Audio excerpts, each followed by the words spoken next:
Assalamualaikum warahmatullahi wabarakatuh. Waalaikumsalam warahmatullahi wabarakatuh. Alhamdulillahirabbil alamin. Wassalatu wassalamu ala asrofil anbiya'i wal mursalin Sayyidina wa maulana Muhammadin wa ala alihi wa ashabihil mujahidin al-tahirin. Amma ba'd. Hadratul mukarramin, para alimin ulama, para suama, para asatid, sadaya kesepuhan bini sepuh anu kusim kuring dipihormat,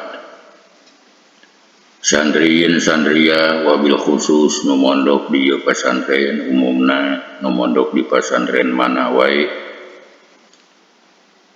anu kalintang dibanggakeun, diharapkeun oge insyaallah didoakeun kusim kuring.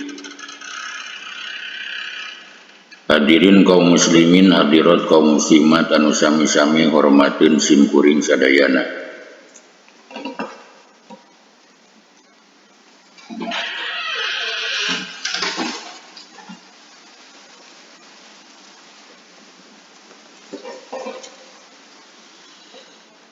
Jirururan rahmat nu masuci widi Allah sinareng ridona, alhamdulillah wa syukru ala ni'amillah. Dina ieu kasempatan urang sadayana tiasa riung mangpulung dina tempat anu mulia bari dimuliakeun ku Allah Rabbul Alamin. Dina raraga midamel padamelan anu mulia insyaallah. Mudah-mudahan malah mandar nepak cai malar ceret urang sadayana ngengingkeun kamuliaan. Ukuran pondokna sing mulia di alam dunia, ukuran panjang nama sing mulia jaga di alam akhirat. Amin. Puji syukur urang haturkeun ka Allah Rabbus Syakur. Shalawat rawuh salamna pamudah-mudahan dicurah limpahkeun ka paduka alam, Nabi tertinggi, Rasul terunggul, revolusi dunia Islam, Habibana wa Nabiyana Muhammad sallallahu alaihi wasallam. Digantun ka para sahabat-sahabatna, tabi'ina tugakhna dugikeun ka urang sadayana. Mudah-mudahan sepuh anom istri pamage santriin santria sadayana sing kalebet, sing dilebetkeun direng-rengan umat anjeunna nu kenging syafaat di anjeunna. Amin ya Allah ya rabbal alamin. Hadirin kaum muslimin, hadirat kaum muslimat anu mulia, insyaallah dina ieu kesempatan urang ngalajengkeun hanca dina raraga taqarrub ilallahi rabbil alamin, ngalangkungan jalan ta'lim. Kararasan insyaallah anu dibahasna urang diajar ngalogat, diajar ngamaknaan, sakedi-kedikeun diajar nyurah. Hiji kitab hadis anu ngagaduhan jenengan kitab Mukhtarul Ahadits. Sateacan urang ngalajengkeun hanca, urang ngadoa ka Allah Rabbul Alamin. Wa mudah-mudahan wabil khusus pengarangna ieu kitab umumna sepuh urang sadayana, wargi urang sadayana anu parantos salih di alam barzah. Pamudah-mudahan sadayana kenging pangampura rahmat oge ridona Allah Subhanahu wa taala. Amin ya Allah. Ila hadratin Nabil Mustafa Muhammadir Rasulillah sallallahu alaihi wasallam wa ala alihi wa ashabihi wa azwajihi wa dzurriyyatihi wa ahli baiti wa liman dakhala fi baitihi ajma'in. Sulillahi lahumul Fatihah.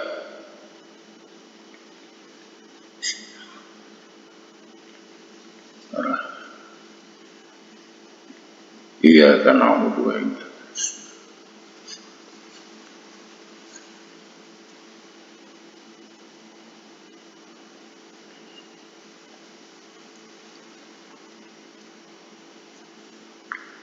wa ila arwai abaina wa ummahatina wa ajdadina wa jadatina wa masyayikhna wa masyayikhna, khususon Mama Haji Muhammad Cep Muhammad. Syaulillahi lahumul Fatihah.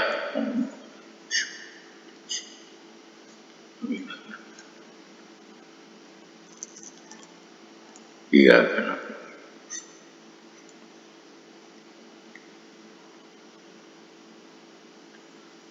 Wa ila mu'allifi hadal kitab ila hadrati Syekh radhiyallahu anhu wa usulihi wa furu'ihi wa masyayikhi wa ahli baitihi syaulillahi lahumul fatihah.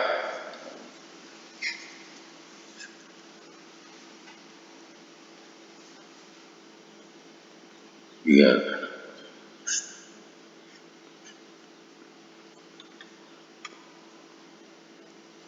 Allahumma ighfir lahum warhamhum wa'afihim wa'fu anhum waj'alil jannata maswahum. Allahumma anfi fi qabrihim nura wa rahmatan wa maghfiratan daimatan ila yaumil qiyamah.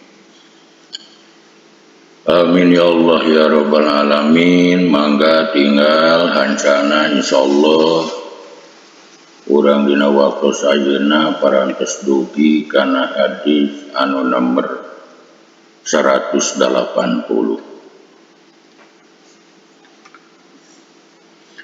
Bismillahirrahmanirrahim.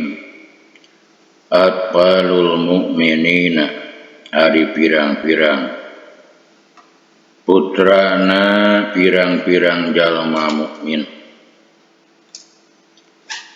Eta pi jabalin aya dina hiji gunung fil jannati di sorga. Yakbulu ngurusuhum kaitu atfalul mukminin saha Ibrahimu Nabi Ibrahim wa Saratu jeung Siti Sarah hatta yaruda saingga ngabalikeun itu Nabi Ibrahim kaitu atfalul mukminin ila abaihim ka pirang-pirang ramana itu atfalul mukminin yaumal kiamati dina poe kiamat. Rawa parantos ngariwayatkeun hukana hadis al Baihaqi Imam Baihaqi an Abi Hurairah ti Abi Hurairah at utlubu kudu nyuprih araranjeun al hawaija kana pirang-pirang pangabutuh biizzatil anfusi kalawan kamulyaanana pirang-pirang diri. Bainal umuro mangkasanya nyana pirang-pirang urusan eta tajri berjalan itu umur bil maqadiri kalawan pirang-pirang ukuran. Rawa parantos ngariwayatkeun hukana hadis Ibnu Asakir Imam Ibnu Asakir an Abdillah ibni Bashar Abdullah bin Bashar. Utlubu kudu nyuprih araranjeun ar-rizqo kana rizki fi khobayal ardi dina pirang-pirang juru na bumi. Rawa parantos ngariwayatkeun hukana hadis Tabrani Imam Tabrani.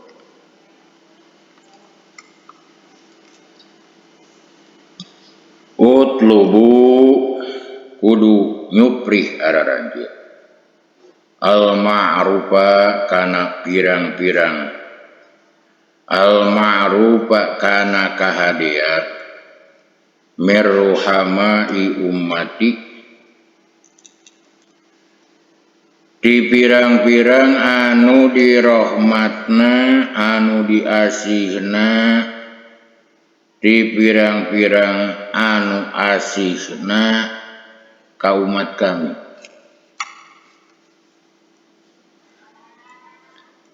Ta'isu anu hirup araranjeun fi aknafihim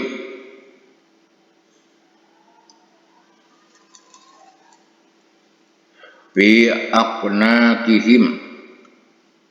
a'nakihim dina pirang-pirang pundakna itu ruhama. Wala tatlubu jeung urah nyuprih araranjeun hukana itu ma'ruf minal qasiyati ti jalma anu teuas naon kulubuhum pirang-pirang hatena itu umat. Baina la'nata mangkasanya nyana laknat eta tanjilu bakal turun itu laknat alaihim kaitu umat. Alaihim kaitu qasiyati qulubuhum. Ya Ali yuhai Ali innallaha ta'ala saestuna Allah ta'ala eta khalaqa tos nyiptakeun Allah al-ma'rufa kana kahadean wa khalaqa jeung geus nyiptakeun Allah lahu kana itu ma'ruf ahlan ka ahlina pahabbaba mangka tuluy ngararesep Allah hu ka itu ahlan kana itu ma'ruf ilaihim ka itu ahlan wa habbaba jeung ngararesep Allah ilaihim ka itu ahlan fi'alahu kana migawena ma'ruf wa wajah jeung madepkeun Allah ilaihim kaitu ahlan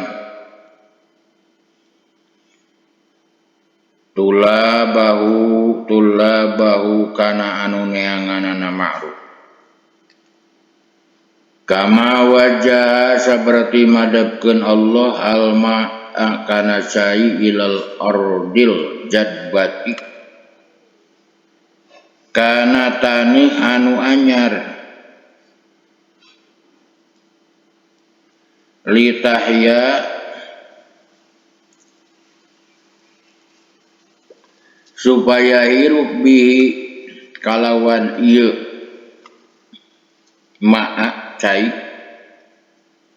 saha ahluha ahlina itu ardu inna ahlal ma'rufi sanyanyana ahli kahadean fi dunya di alam dunia eta hum ari itu ahlul ma'ruf eta ahlul ma'rufi ahli kahadean fil akhirati di alam akhirat. Rawa tos ngariwayatkeun hukana hadis al hakimu imam hakim an aliin hadis katampi di Ali utlubu kudu nyuprih araranjeun al ilma kana ilmu walau bisin sanajan ayana ilmu eta di negara Cina. Baina tolabal ilmi mangkasanya nyana nyuprih ilmu eta paridotun fardu ala kulli muslimin ka sakur-sakur jalma muslim. Innal malaikata saestuna malaikat eta tadau mernahkeun malaikat ajnihataha kana pirang-pirang jangjangna malaikat li talibil ilmi pikeun jalma anu nyuprih ilmu ridaan kana karidoan bima kalawan perkara yatlubu anu nyuprihna itu talibil ilmi. Rawa tos ngariwayatkeun hukana hadis saha Ibnu Abdul Bar Azhiru kudu ngadohirkeun araranjeun an nikah kana nikah. Wahpu jeung kudu nyamarkeun araranjeun al khitbata kana khitbah kana ngalamar. Rawa tos ngariwayatkeun hukana hadis saha Ad-Dailami Imam Ad-Dailami an Ummi Salamata hadis katampi ti Ummi Salamah. Wa'bud kudu ibadah anjeun Allah ka Allah kana ka kaya-kaya saestuna anjeun eta taro ningali anjeun ka Allah.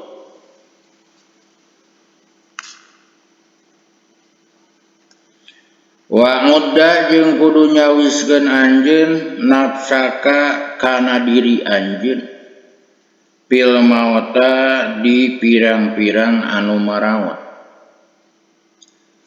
Wa iyyaka jeung kudu sieun anjeun wa da'watil mazlumi sarta pirang-pirang doana jalma anu didolim. Fa innahunna mangkasanya itu da'watil mazlum eta mujabatun anu diijabah. Wa alaika jeung wajib ka anjeun bi sholatil qodati sarta salat subuh wa sholatil isya'i jeung salat isya. Fasyhadu mangka kudu nyaksian araranjeun huma kana salat subuh jeung salat isya. Walau ta'lamuna mangka lamun nyarao araranjeun ma kana perkara pihima anu aya dina salat subuh jeung salat isya la ataitumu tangtu datang araranjeun huma kana salat subuh jeung salat isya walau habwan jeung sanajan pasedek-sedek. Rawa tos ngariwayatkeun hukana hadis Tabrani Imam Tabrani an Abi Darda hadis katampi ti Abi Darda.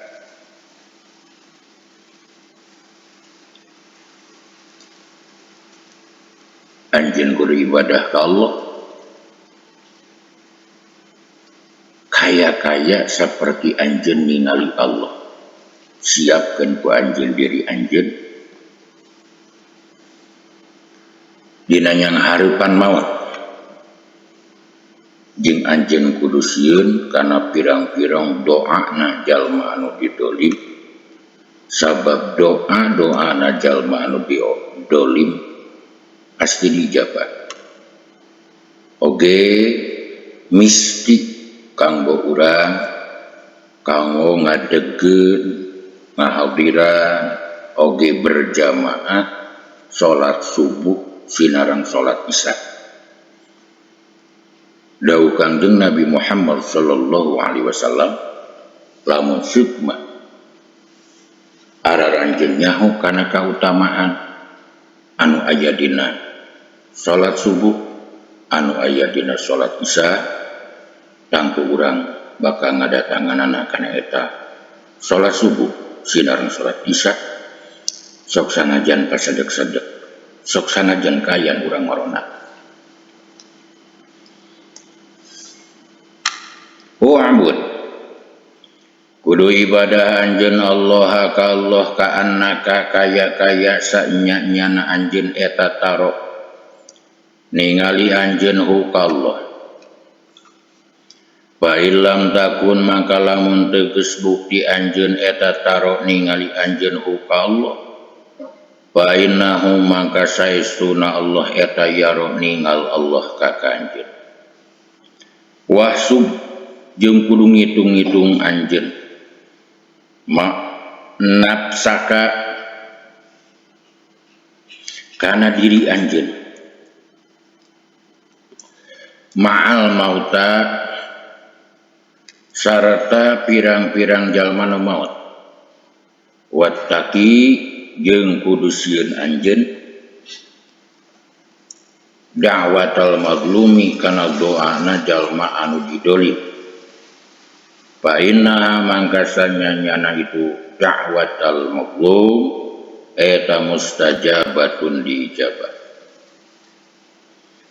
Rawatos ngariwayatkeun hukana hadis Abu Nuaimin Imam Abu Nuaim an Zaid bin Arqam hadis katampi di Zaid bin Arqam. Wa'budu kudu ibadah hararanjeun Ar-Rahman ka Allah anu Mar-Rahman wa aqimu jeung kudu mere kadaharan hararanjeun atau kana kadaharan wa absu jeung kudu ngamasyhurkeun hararanjeun assalama kana uluk salam tadkhulu bakal asup hararanjeun al jannata kana sorga bisalamin kalawan salam rawatos ngariwayatkeun hukana hadis Tirmidzi Imam Tirmidzi an Abi Hurairah hadis katampi di Abi Hurairah i'tadilu kudu ngamejehnakeun hararanjeun bisujudi dina sujud wala yabsutu jeung ulah ngabeberkeun saha ahadukum salah saiji araranjeun diroaihi kana dua siku na itu si ahad imbisa tol kalbi kalawan saperti ngabeberkeunana gogog. Rawatos ngariwayatkeun hukana hadis Al-Bukhari Imam Bukhari. Ada aduwika ari musuh anu pangmusuh-musuhna pikeun anjeun eta zaujatuka pamajikan anjeun allati tudoji'u anu sok marangan sare itu zaujah ka anjeun wama jeung perkara malakat anu ngamiliki naon yaminuka leungeun katuhu anjeun bojo amat bisa dihukuman pang banget na musuh sabab teu sakedik bojo teu sakedik amat nuntut ka urang sehingga urang cilaka jaga di hadapan Allah Rabbul Alamin. Rawatos ngariwayatkeun hukana hadis Dailami Imam Dailami an Abi Malik al-Asy'ari hadis katampi di Abi Malik al-Asy'ari. Angtu kudu mikeun araranjeun ayunakum kana pirang-pirang soca araranjeun hazoha kana bagianana itu ayun minal ibadati tina ibadah an-nadra tegesna ningali fil mushafi dina Al-Qur'an wa tafakuro jeung tafakur fihi dina mushaf wal i'tibar jeung ngalap i'tibar inda ajaibihi dina pirang-pirang kaahenganana Al-Qur'an. Rawatos ngariwayatkeun hukana hadis saha al-Hakimu Imam Hakim an Abi Hurairah hadis katampi di Abi Hurairah. Soca pasiskeun hakna soca tina ibadah tegasna ningal Al-Qur'an nafakuran usina Al-Qur'an oge ngalap i'tibar dina pirang-pirang kaahenganana kitab suci Al-Qur'anul Karim. Waktu itu geus dibere kaula khomsan kana 5 lam yuto anu teu dipasihan hunna kana itu khomsa saha ahadun hiji jalma oke minal ambiyai ti pirang-pirang nabi qobli anu aya dina samemeh kaula.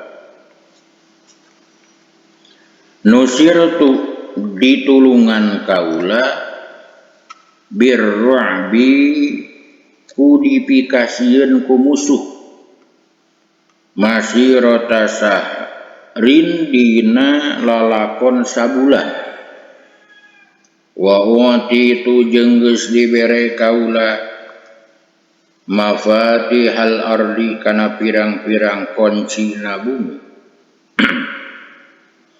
wa juilat jeung geus dijadikeun li ka kaula naon al ardu bumi masjidan kana masjid wa tahuran jeung suci wa juilat jeung geus dijadikeun saha ummati umat kaula khairul umami kana pangsae-saena umat wa itu jeung dipaparin kaula syafaata kana syafaat wa kana jeung geus aya saha annabiyyu nabi eta yub'asu diutus itu nabi ila qaumihi ka kaumna nabi khosotan bari tangtu wa buistu jeung geus diutus kaula ilan nasi ka manusa amatan bari sakabehna. Rawa tos ngariwayatkeun hukana hadis al Bukhari Imam Bukhari wa Muslimun jeung Imam Muslim. Itu geus dibere kaula sab'ina kana 70 naonana alpan rebuna min ummati ti umat kaula yadkhuluna nu bakal asup itu 70.000 umat al jannata kana sorga bi ghairi hisabin kalawan tanpa hisaban. Wujuhum ari pirang-pirang raraina itu 70.000 umat eta kal komari saperti bulan Lailatul Badri dina peutingan purnama. Wa qulubuhum jeung ari pirang-pirang hatena 70.000 umat eta ala qalbi rajulin wahidin natepan kana hatena hiji lalaki.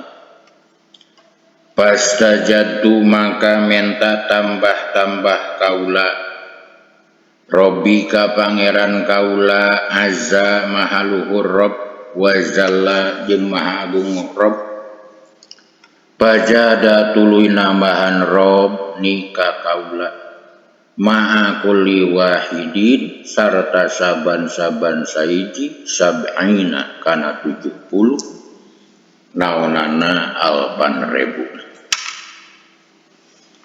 Rawatos ngariwayatkeun hukana hadis Ahmadu Imam Ahmad an Abi Bakrin hadis katampi ti Abi Bakar. Jadi ayat 70.000 direng-rengan umatna Kangjeng Nabi Muhammad sallallahu alaihi wasallam nu bakal langsung lebet ka sorga tanpa hisaban. Wajahna sapertos bulan dina wengian purnama manah-manahna natepan kana manahna hiji lalaki. Dawuh Kangjeng Nabi tuluy kaula menta tambah ka pangeran kaula mangka lajeng Allah nambahan pikeun kaula dina saban-saban sahiji dina 70.000 umat dibaparin 70.000 deui. Umatiat geus dibere saha ummati umat kaula syai'an kana hiji perkara lam yuto anu teu diberehu kana itu syaha ahadun hiji jalma minal umami ti pirang-pirang umat ayyakulu kana yen ngucapna itu umat indal musibati nalika menang musibah inna lillahi wa inna ilaihi raji'un. Karena ucapan inna lillahi wa inna ilaihi raji'un rawatos ngariwayatkeun hukana hadis saha Ibnu Murdawih an Ibni Abbas, hadis katampi Ibnu Abbas.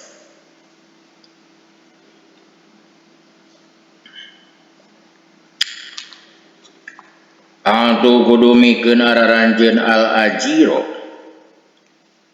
kajalma anu buburuh ajrohu kana buruhna itu azir qabla ayajiba dina samemeh yen garing naon arofuhu kesangna itu azir wa alimu jeung kudu merehet nyaho anjeun ajrohu kana gajihna itu azir wa huwa bari ari itu azir eta fi amalihi dina amalna azir. Rawatos ngariwayatkeun hukana hadis al-Baihaqi Imam Baihaqi.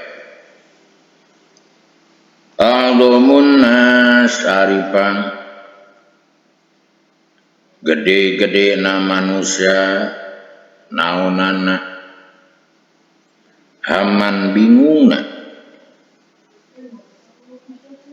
eta al-mu'minu jalma mukmin yahtamu anu ngagumatikeun itu mukmin bi amri dunyahu kana urusan dunia na itu mukmin wa amri akhiratihi jeung urusan akhiratna itu mukmin. Rawatos ngariwayatkeun hukana hadis Ibnu Majah Imam Ibnu Majah an Anasin hadis katampi ti Anas. Aldomun nasari panggede-gede na jelema naonana hakon hakna alal mar'ati ka awewe eta zaujuha caroge na itu mar'ah. Wa aldomun nas jeung ari panggede-gede na manusia naonana hakon hakna alar rajuli ka hiji lalaki eta ummuhu indungna itu si rajul. Rawatos ngariwayatkeun hukana hadis saha al-Hakimu Imam Hakim an Aisyah ta hadis katampi ti Siti Aisyah. Pang bingung-bingungna jalma nyaeta jalma mukmin anu ngagumatikeun urusan dunia jeung urusan akhiratna. Pang gede-gedena manusia hakna kanu jadi awewe nu jadi salakina eta awewe. Pang gede-gedena manusia hakna kahiji lalaki indungna eta lalaki. Aldomun nisa'i ari panggede-gedena pirang-pirang awewe naonana barokatan barokahna eta aisaruhunna pangenteng-entengna itu nisa naonana mahunatan biayana. Rawatos ngariwayatkeun hukana hadis saha Ahmadu Imam Ahmad an Aisyah ta hadis katampi di Siti Aisyah istri anu alif biayana eta langkung agung barokahna munggu Allah Rabbul Alamin. Aldomu ayatin aripang agung-agungna ayat fil Qur'ani dina Al-Qur'an eta ayatul kursi ayat kursi wa adalu ayatin jeung aripang adil-adilna ayat fil Qur'ani dina Al-Qur'an eta innallaha ya'muru bil adli wal ihsan ayat innallaha ya'muru bil adli wal ihsan innallaha saestuna Allah eta ya'muru marentah Allah bil adli kana gawe adil wal ihsani jeung gawe kahadia wa akhwafu ayatin jeung aripang dipikasieun sieuna ayat fil Qur'ani dina Al-Qur'an eta pamay ya'mal mithqala dzarratin khairan yara wa may ya'mal mithqala dzarratin syarran yarah. Paman mangka sing saha jalma ya'mal anu migawe itu siman mithqala dzarratin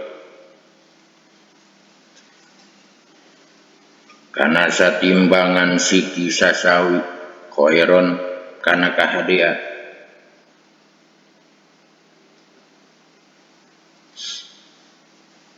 yaro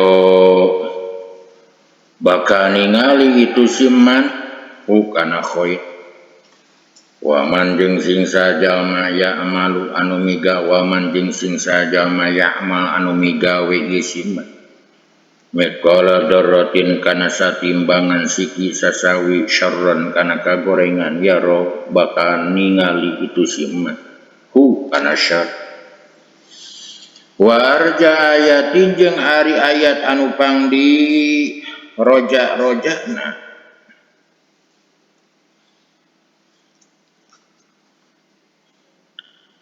pang ka arep-arepna ayat pang di arep-arepna ayat dina fil Qur'ani dina Al-Qur'an eta ya ibadiyalladzina asrafu ala anfusihim la taqnatu mir rahmatillah innallaha yaghfiru dzunuba jami'an ya ibadi hei pirang-pirang hamba kaula alladzina tegasna jalma asrafu anu kaleulewihi itu ladina ala anfusihim kana pirang-pirang dirina itu ladina la taqnatu ulah ngarasa putus asa araranjeun mir rahmatillah dina rahmat Allah ulah ngarasa pegat araranjeun mir rahmatillah dina rahmat Allah innallaha saestuna Allah eta yaghfiru bakal ngahampura Allah al-dzunuba kana pirang-pirang dosa jami'an bari sakabehna. Rawatos ngariwayatkeun kana hadis saha Syirazi Imam Syirazi an Ibnu Mas'udin hadis katampi Ibnu Mas'ud.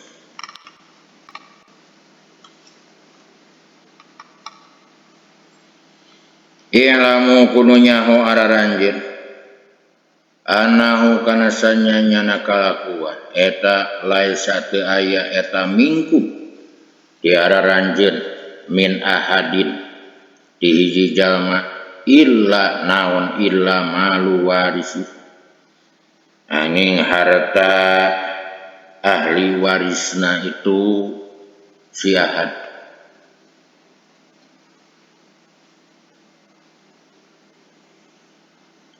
eta habu leuwih dipika cinta ilaihi ku ieu si ahad mimalihi tinimang hartana itu si ahad malukari harta anjeun eta mah perkara qaddam tu anu geus qaddam ta anu geus ngaheulakeun anjeun wa malu warisika jeung ari harta ahli waris anjeun eta mah perkara akhirta anu geus ngakhirkeun anjeun rawa geus ngariwayatkeun kana hadis saha Nasai Imam Nasai an Ibnu Mas'udin hadis katampi Ibnu Mas'ud alinu kudu ngadohirkeun kudu nemrakeun araranjeun hadan nikah kana ieu nikah waj'alu jeung kudu ngajadikeun araranjeun ku kana nikah fil masajid di pirang-pirang masjid wadribu jeung pek nepak araranjeun alaihi kana itu nikah bidupupi kalawan pirang-pirang genyering gede rawatos ngariwayatkeun kana hadis Turmudi Imam Turmudi an Aisyah hadis katampi di Siti Aisyah i'mal kudu amal anjeun li dunya ka pikeun dunya anjeun ka annaka kaya saestuna anjeun eta taisu bakal hirup anjeun abadan dina salawasna wa ma jeung kudu amal anjeun li akhiratika pikeun akhirat anjeun ka annaka kaya saestuna anjeun eta aktamu mutu rek maot anjeun godan isukan rawatos ngariwayatkeun ku kana hadis Ibnu Asakir Imam Ibnu Asakir. Usum ibadah